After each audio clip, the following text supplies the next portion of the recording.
축으로는 국정을 안정시키고 한 축으로는 헌법과 사법 절차에 넘어간 이 계엄과 관련된 사건들이 차분히 진행되도록 하는 것이라고 생각을 합니다. 그러나 지난 한 달 어땠습니까? 저는 국론의 분열과 갈등이 더 심해졌다고 말씀드립니다. 유례없는 대행 탄핵으로 민생과 경제는 더 불안해졌습니다. 왜일까요? 신속을 이유로 졸속이 이루어지고 있는 것 아닙니까? 내란이라는 어마어마한 단어 아래서 무법과 불법과 위법과 그리고 탈법이 판치고 있는 것은 아닐까요? 저는 듀 프로세스, 절차적 정당성, 절차 민주주의, 법치주의의 완성이 그 헌법 가치를 실현하는 것이 국민 여러분들을 통합시키는 솔루션이라고 생각을 합니다. 대한민국 민주주의가 한 걸음 더 높아지느냐 아니면 후퇴하느냐의 갈림길입니다. 국회의원 여러분 모두 힘을 모아 주십시오. 헌법재판소 사무차장 나와 주십시오. 의원 여러분 조금 들어주십시오.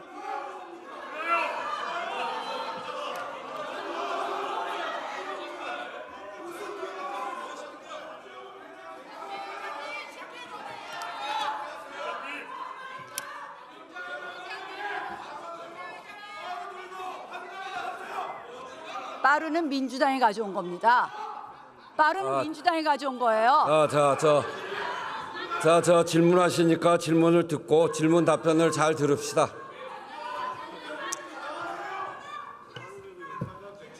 헌법재판소가 자유민주주의의 최후의 보루가 될 것이냐 아니면 혹시나 여론몰이에 의한 군중민주주의에 굴복할 것이냐 굉장히 중요한 시기라고 생각을 합니다. 헌법재판소가 그 신뢰를 받기 위해서는 공정성이 너무나 중요한데 사실 최근 헌법재판소의 이런 행보에 대해서 많은 국민들이 우려하고 있습니다. 대행의 탄핵 의결 정족수 문제라든지 또는 박근혜 대통령 탄핵 헌재 결정문에 따르면 8인 재판관이 재판을 하는 것이 헌법과 법률에 위반되지 않는다고 했는데 갑자기 9인 체제 완성을 주장한다든지 헌법재판소가 국민을 바라보고 한다든지 저는 도대체 납득이 되지 않습니다. 이 편향성에 대해서 사과하실 생각 있으십니까?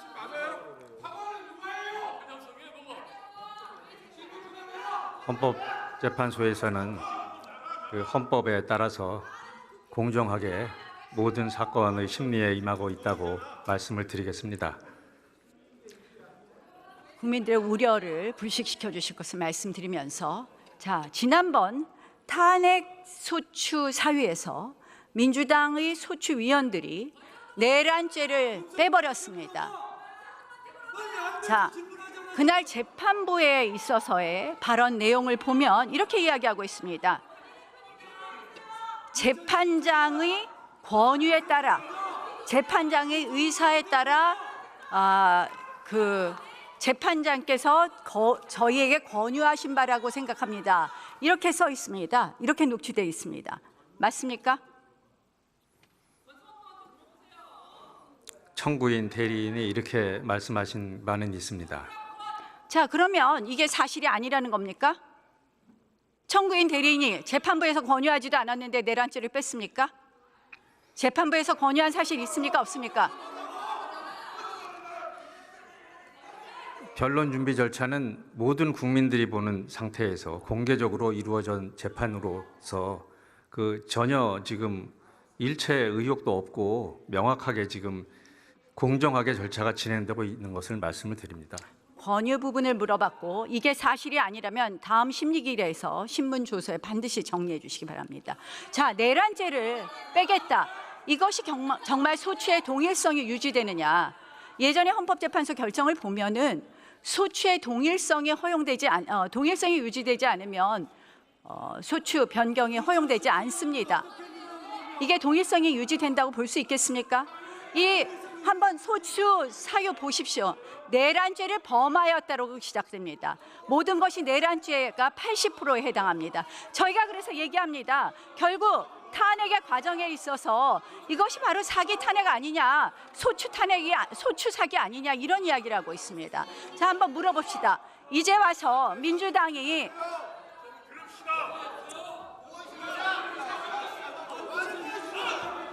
의장님 조용히 좀 시켜주세요. 말을 할 수가 없어요. 네. 지금 이제 정부에게 질문하는 시간이니까 질문도 잘 들으시고 또 답변도 잘 들으시고 다음 질문하실 때 참고하실 수 있도록 경청하십시다.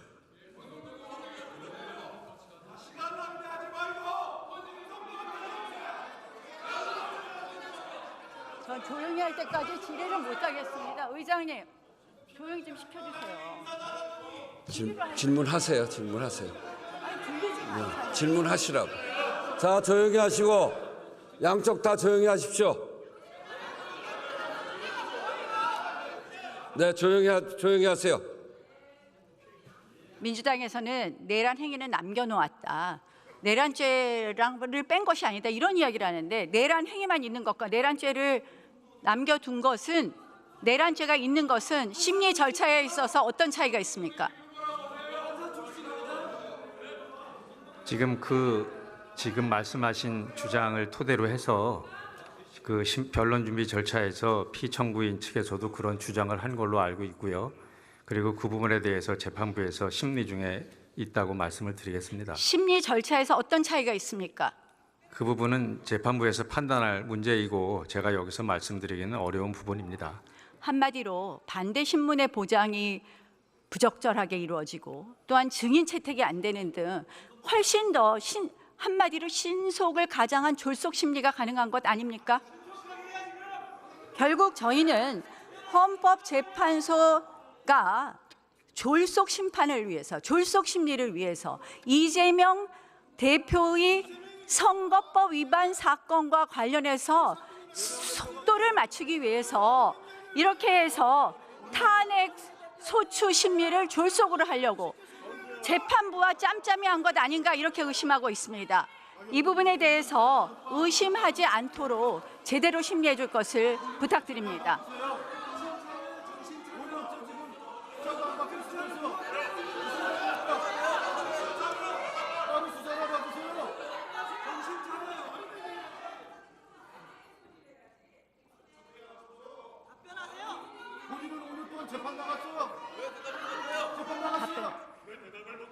예, 그 지금 말씀하신 부분 유념해서 공정하게 재판을 진행하고 있다고 말씀을 드리겠습니다. 헌법재판소에 대통령 탄핵 말고 탄핵 몇 건 더 계류되어 있죠? 지금 10건 계류되어 있습니다. 자, 대통령 계엄 담화문에 보면 그동안 22건의 정부 관료 탄핵 추진했고 10명째 탄핵 추진하고 있다. 이렇게 되어 있습니다. 계엄의 헌법 위반 정도를 따지려면 그 10건의 탄핵이 정당했느냐 부분 먼저 심리해야 되는 것 아닙니까? 재판부에서 판단하실 사항으로 알고 있습니다. 저는 결국 이것을 하지 않는다는 것이 불충분한 심리가 될 것이고 한마디로 선후 도치의 재판이 될 것이라는 것을 말씀드립니다. 자, 다음 법무부 차관 나와 주십시오. 의원 배치 떼고 윤석열 변호인 하시는 게 집단. 의원님 본인 재판이나 좀 빨리 받으세요.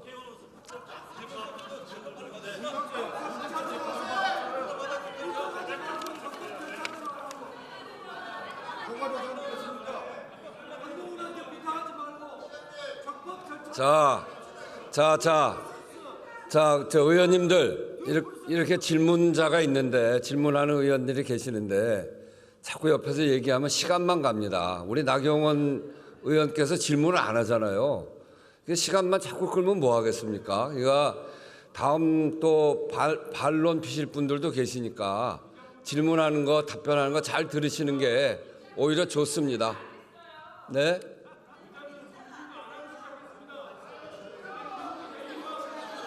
네, 조용히 하시고 조용히 하시고 저 질문 답변을 들으시죠. 자, 내란죄 수사 권한 누구에게 있습니까? 대통령 내란죄 수사 권한. 내란죄 수사 권한에 대해서는 여러 가지 의견들이 있는 것으로 알고 있습니다. 그리고 현재 공수처에서 수사를 하고 있고 체포영장을 받은 사항이고 일단은 그 부분에 대해서는 수사가 진행되고 있는데 구체적인 권한이 누구한테 있는지에 대해서는 현재로서는 단정적으로 하는 건 한계가 있다고 생각합니다. 원칙적으로 수사 권한은 내란죄에 관해서는 경찰에 있는 것 맞지 않습니까?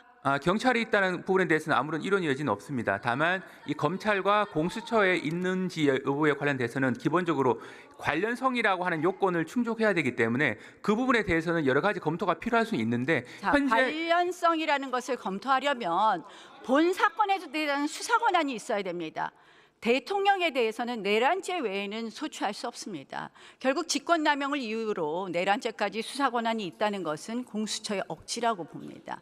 결국 그것을 기준으로 해서 공수처는 영장을 중앙지방법원에 발부받는 것이 원칙인데 이걸 서부지방법원에 와서 이렇게 발부받았습니다.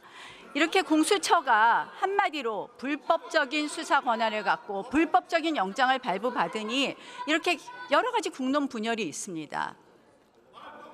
자, 그러다 보니까 지금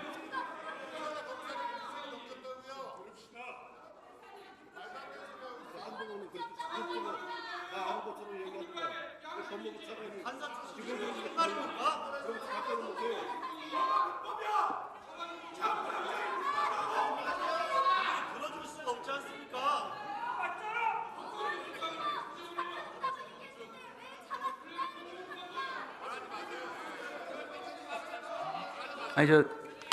의원님, 제가 아까 드린 말씀에 대해 답변에 대한 보완 설명이 필요한 부분인데 저는 됐습니다. 그만하셔도 되겠습니다. 자,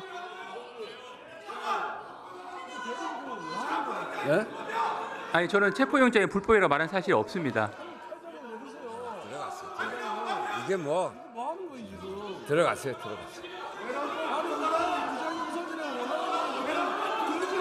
들어갔어요.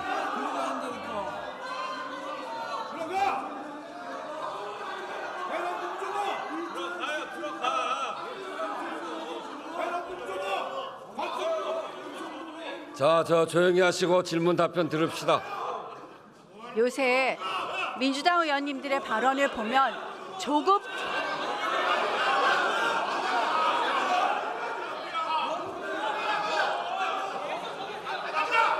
김용만 의원 앉으세요. 자, 앉으세요. 자리에 앉으세요.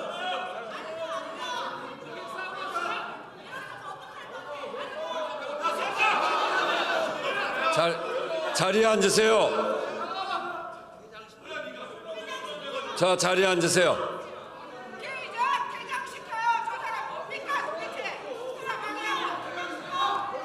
자, 의원님들.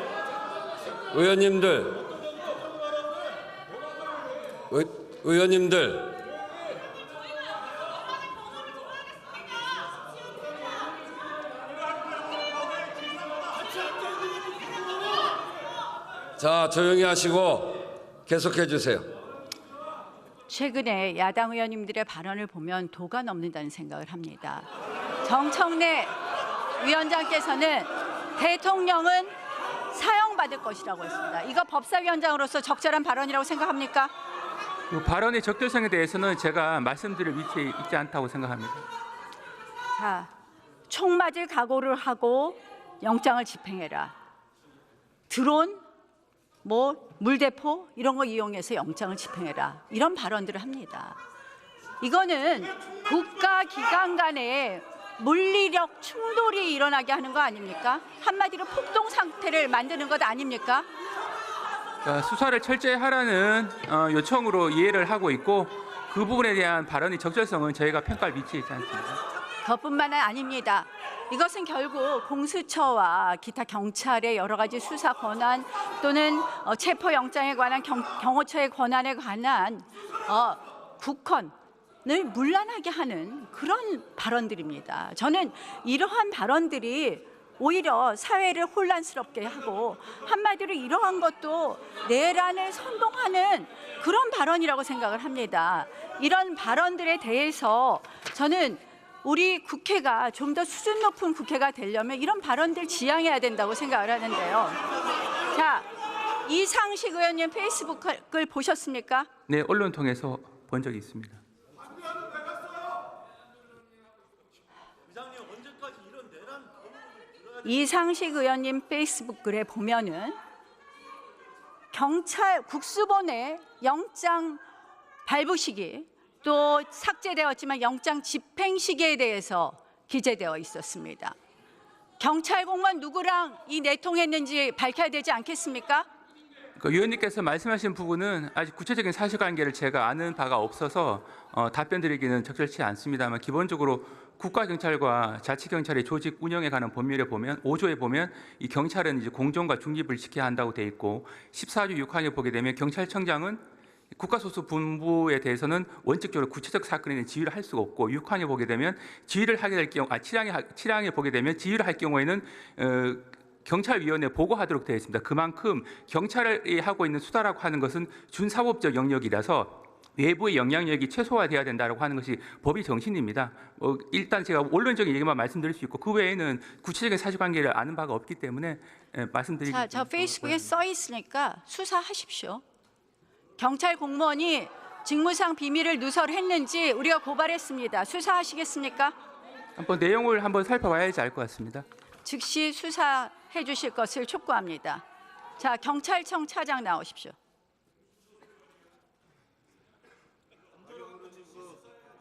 축소라고 한 윤석열 명령에 대해서는 어떻게 생각하십니까? 그런 말을 해도 되는 겁니까?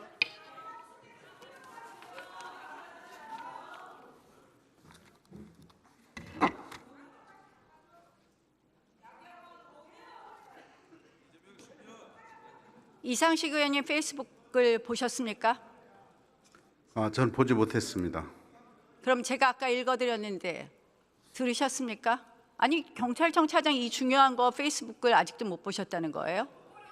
뭐 관련 내용은 제가 보고받지 못해서요. 그 내용을 알 수 없습니다. 뉴스도 안 봅니까 정말? 예, 그렇습니다. 제가 언론을 통해서 메신저 역할을 한다는 그런 뭐 짧은 글만 제가 알 수 있을 뿐이고요. 나머지 뭐 구체적인 내용 전체는 보지는 않았습니다. 도대체 어느 경찰 공무원이 이상식 의원하고 내통해서 체포영장 집행 시기와 체포영장 발부 시기를 알려줬는지 당장 감찰해 주실 것을 촉구합니다. 제가 뭐 경찰청장 직무대행에서 개인적인 통화 내역까지 다 확인하기는 어렵습니다. 검찰에 고발된 사건이니까 거기서 수사가 될 것으로 생각합니다. 그러니까 경찰이 지금 공정하지도 않고 중립적이지도 않다는 그런 비판을 받는 것입니다. 저희들은 법과 원칙에 따라서 적법 절차를 준수하고 있습니다. 저희가 고발했으니까 징계 절차도 같이 착수해 주실 것을 촉구합니다. 한국분한테 형 깎아달라고 했다면서요? 이번에 해명하세요. 사실입니까? 한국분한테 형 깎아달라고 했다면서요?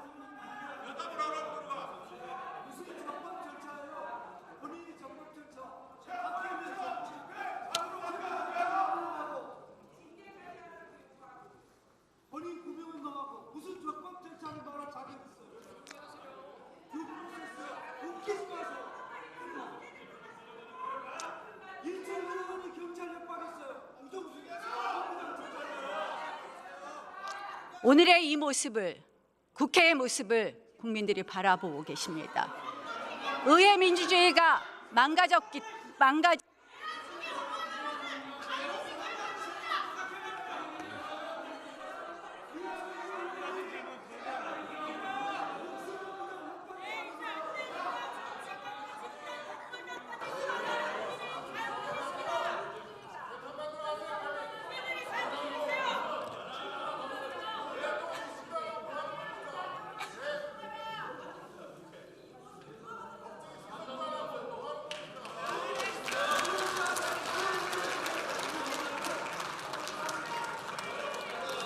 인사 안 하세요? 인사 안 하세요?